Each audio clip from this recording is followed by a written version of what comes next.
ఒక దట్టమైన అడవిలో నదులతో చుట్టుముట్టిన ఒక చిన్న గ్రామంలో ఇద్దరు బెస్ట్ ఫ్రెండ్స్ రోహి మరియు గని జీవించేవారు.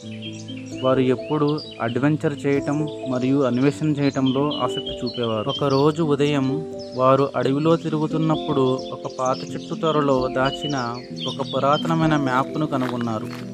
ఆ మ్యాప్లో అడవి లోపల దాగి ఉన్న ఒక రహస్యమైన టెంపుల్కి దారి చూపించి ఉంది.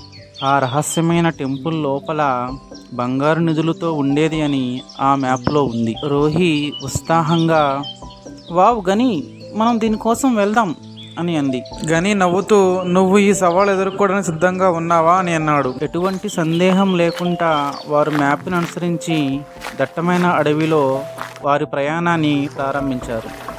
వారు వేగంగా ప్రవహించే నదులను దాటారు. భారీ వేరు చెట్లపైకి ఎక్కారు.